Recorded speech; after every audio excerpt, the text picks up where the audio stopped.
Hello bachcho, let's see this question. So this question says the velocity of a particle at t is equal to 0 is u is equal to 4 I cap plus 4 j cap meter per second, and its acceleration is minus 10 j cap meter per second square at t is equal to 0. The particle is at 1, 0 meter. The x coordinate of the point where its y coordinate is.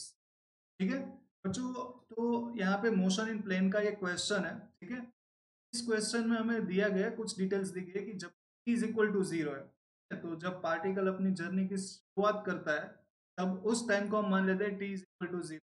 तो at t is equal to 0 जो उसकी initial velocity दोनों dimension में, two dimensional में, तो वो कितनी 4 i cap, जबकि x डायरेक्शन में 4 है और y डायरेक्शन में. ठीक है, ये हमें गिवन है.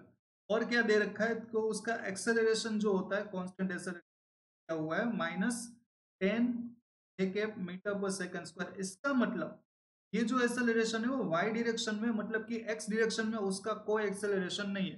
और अगर हम जानते हैं कि x डायरेक्शन में उसका कोई एक्सेलरेशन नहीं है तो उसमें उसकी वेलोसिटी कांस्टेंट रहेगी. मतलब कि यहाँ से अगर मैं ux लिखूं तो ux कितना है बच्चों, देखो यहाँ पे 4 मीटर पर सेकंड, और यू वाई वाई डायरेक्शन में इनिशियल वेलोसिटी वो भी 4 मीटर पर सेकंड. ठीक है, अब ये हमें पता चल गया.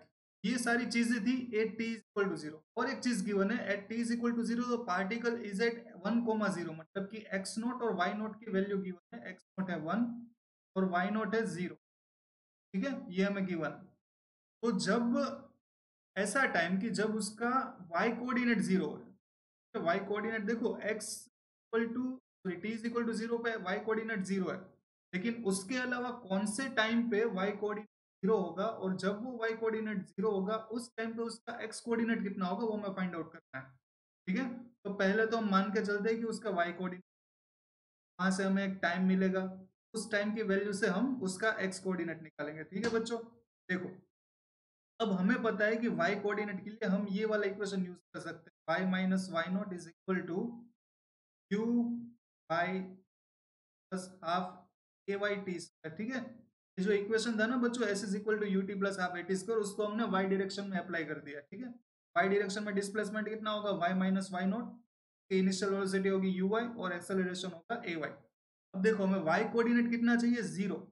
ये हो गया 0, वाई नॉट भी था 0, यू वाई कितना था बच्चों, देखो यहाँ पे 4 था, वो टाइम हमें फाइंड आउट करना है, प्लस एक्सेलरेशन बच्चों -10 है.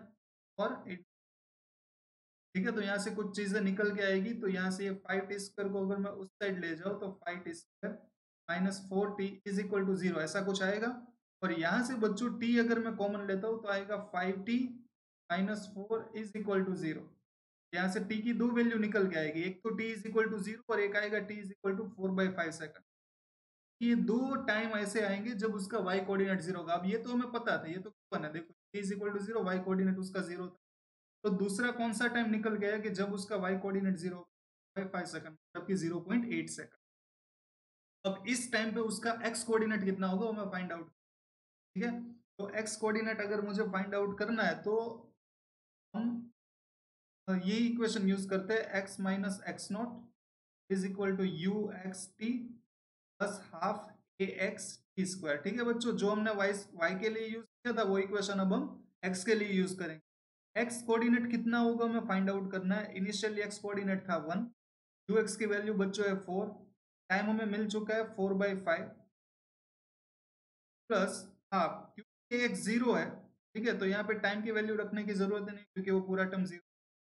x minus 1 is equal to ये कितना आ जाएगा बच्चों, 16/5.